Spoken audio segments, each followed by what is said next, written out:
Hey, this is Matt O'Leary. This is a mug with many crudely drawn cats on it, and it's time to review my most anticipated album of 2015. Wow, this is a review that's extremely important to me, not only because it's one of my favorite modern rock groups, but they're definitely one of my favorite bands of all time. To me, there's really a couple things that Coheed does better than anyone. Coheed is a rock band, but they're taking metal and punk and making this really special fusion, and they write it all in a very progressive way, always using very non-linear song structures that just jump kind of all over the place. But they also have just an incredibly unique sense of melody, and I think that's what really got me hooked. Is there's also just these hooks in these songs that you can't forget. They're just undeniable. They're also a lot like a band like Led Zeppelin because every single instrumentalist is highlighted. The last thing I want to mention is that Claudio is a truly gifted storyteller. As I've got into the concept over the last couple of years, I've realized how well that the story and the music match up, especially dynamically. As you reach these high points in the music and the emotion, you also reach high points in the storyline, and just how well those two things go together is really amazing and well crafted every single time. There's really nothing too spiritual or existential about the storyline at all. I just think that no one has ever dealt with the human condition better than Claudio has. There's just something about the way that he frames tragedies in life and the life course and relationships overall that's really, really awesome. His deep appreciation and love for storytelling always comes through. So I think it's about the time in the review when I should talk about the music, but I really wanted to give this thing an intro that was worthy of my love for the band. There's no concept this time around, but I think we've all been able to see through the metaphors of the music and notice that this really is, the whole Amory Wars is really Claudio's autobiography. Alright, my spiel's over. The first two tracks, Island and Eraser, are kind of one and the same to me. Both are really exciting, I think great openers to the album, really high in energy, if not a bit formulaic. Some of Zach's most creative bass work is on the bridge in Island. I think he's spotlighted and really a bigger part of this album than even Travis or Josh are, which is quite surprising knowing that this is only a second with the group. The third track, Colors, brings the dynamics down as the album's monster ballad. And once again, Zach Super Duper Cooper saves the day by enhancing this groove after a really lackluster guitar intro. Throughout this entire thing, his performance is really spot on. It seems like he's always just moving up and down the fretboard. Also on Colors, this song, I really like how it goes from the 4/4 in the verse and then changes meter going into the chorus with this 3/4. I did a standalone song review of Here to Mars when it first dropped. This song has really grown on me since then. I think it is the best on the album from beginning to end. I say that in part because up to this point, this is the only song with a standout C section, if you want to call it that. Although that's a little awkward. Bridge is what I mean.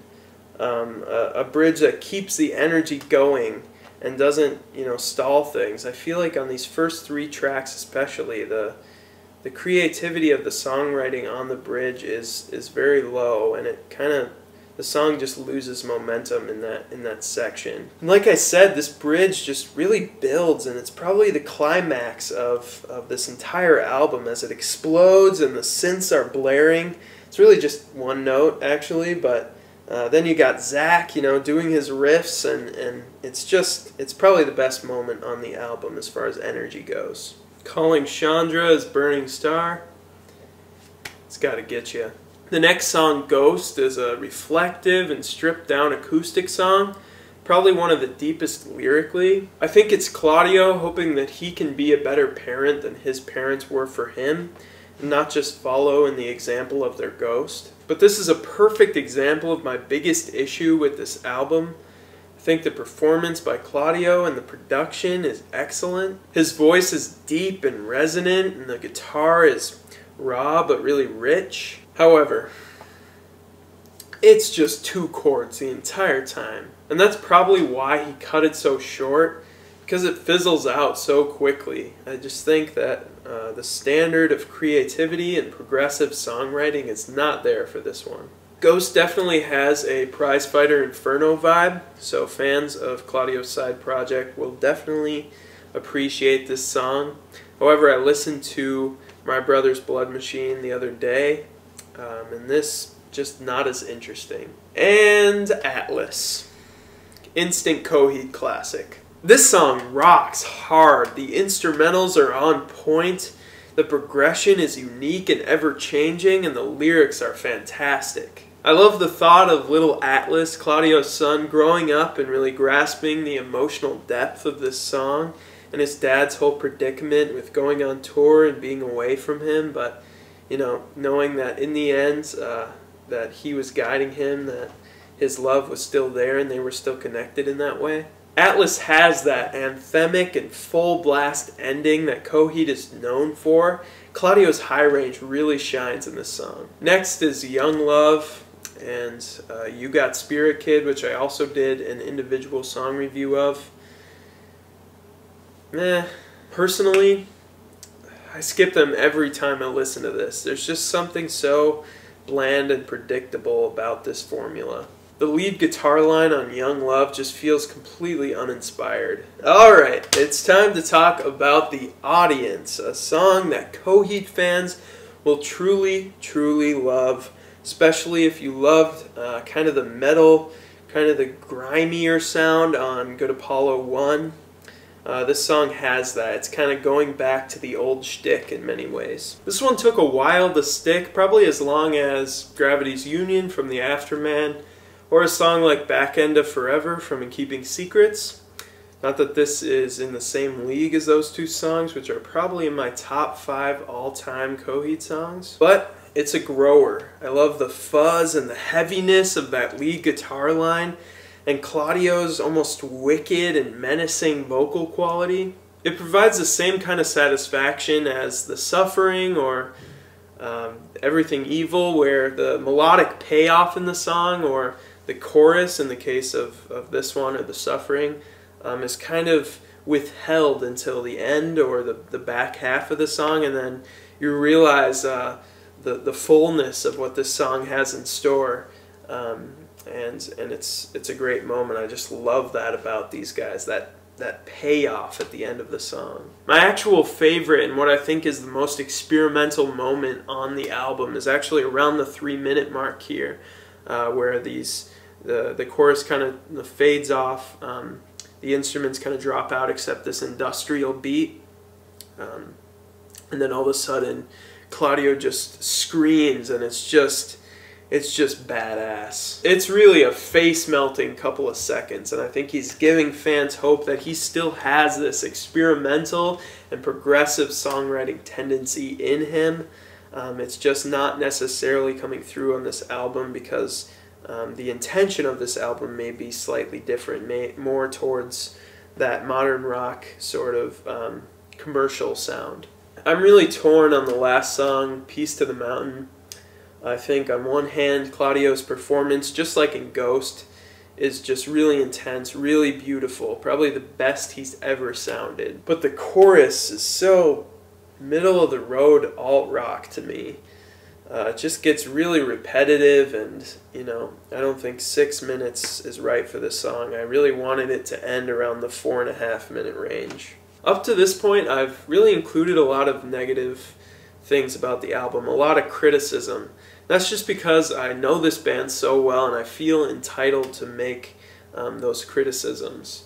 But I think it's also important that not only focus on the musical side of things, but also to dive a little deeper into the lyrics and the themes here, because I think that is one of the biggest strengths of this album and something Claudio just does tremendously well. It just feels like a really good, coherent flow. And I think Claudio's always done that, but on this album especially, it's really good. It starts with 2 songs on his personal struggles and some of his deeper regrets on the song Eraser. And Colors, again, like the first 2 songs, is very inwardly focused, but it's kind of coming to terms with all these facets of his personality. Then he's kind of shifting it from himself to the characters in his concept, if you want to call it that, his life. He writes a love song in Here to Mars to his wife, and then he's, you know, kind of talking about his son, and there's another sort of love song, a promise to his son in Atlas. And then we got an apology sort of to his old home that was rented out and then turned into a cannabis farm in Young Love. So I just think that it moves so well into kind of addressing all these three major characters in his life: his wife, his son, and then his old home where they wrote a couple of the records. Then in You Got Spirit Kid and the Audience, he kind of deals with the insecurity that made him do the concept thing in the first place, kind of wanting to hide behind this story and these other characters. But he kind of comes to terms with it in many ways. And Peace to the Mountain is really the cherry on top of this whole thing. It's him really being grateful for his circumstances and then looking back on the success of not only Coheed, but his family. It's really cool to see this kind of complete itself, this storyline of, you know, even the Amory Wars mirrors his life, meeting Chandra and their struggles in Good Apollo 1, moving past that, eventually getting married, eventually having a kid, and that whole progression is seen throughout these albums. And I just think this is the moment where he can look back and say, I did it, and I'm happy with what I've achieved. Not that we want them to wrap it up. I think Claudio as a songwriter, but also Coheed as a band, still have a lot in store. Claudio said that 2016 is going to be a huge year for the band. Really hoping for a Good Apollo 1 tour.